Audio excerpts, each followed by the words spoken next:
म्हणून आज ही मनुवादी मानसिकतेची पिलावळं हे झालं का? अरे बाबा आमचे दादा बोलू लागले ना, थोडं शांतते घ्या ना, त्यांना बोलू तर द्या ना. दादा बोलू राहिले ना. चालू करू का? Hello check check check check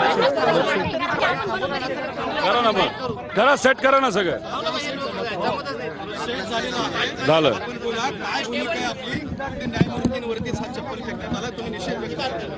काल सर न्यायाधीशांच्या वरती जो काही हल्ला त्या ठिकाणी झाला त्या हल्ल्याचा आम्ही सर्वजण निषेध करतो.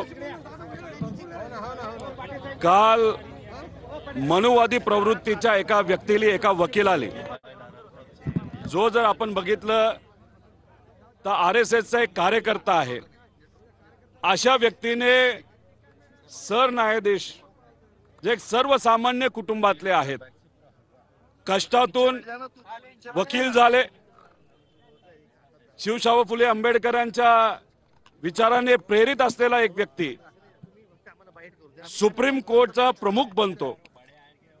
आणि अशा व्यक्तीवर जर कुणी मनुवादी प्रवृत्तीचा व्यक्ती बूट टाकत असेल, मारत असेल, ते हे लोकशाहीला घातक आहे. आम्ही या गोष्टीचा विरोध करतो, निषेध करतो. लोकशाही टिकली पाहिजे, सर्वसामान्य लोकांचा आवाज टिकला पाहिजे, अशी भूमिका आमच्या सर्वांची आहे. पण जातीवादी प्रवृत्तीचे लोक मुद्दामून या देशामध्ये वातावरण गढूळ करण्याचा प्रयत्न करत आहे. आणि हे मनुवादी प्रवृत्तीचे लोक हळूहळू सर्वोच्च न्यायालयामध्ये सुद्धा आपला कंट्रोल असावा. सुप्रीम कोर्ट, हायकोर्ट आणि जे इतरही सर्व कोर्ट आहेत, या माध्यमातून सामान्य लोकांना न्याय मिळतो.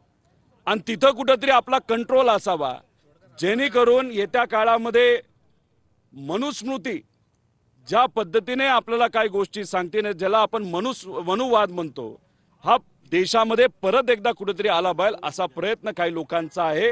आणि त्याचा विरोध हा आम्ही सर्वजण करतो.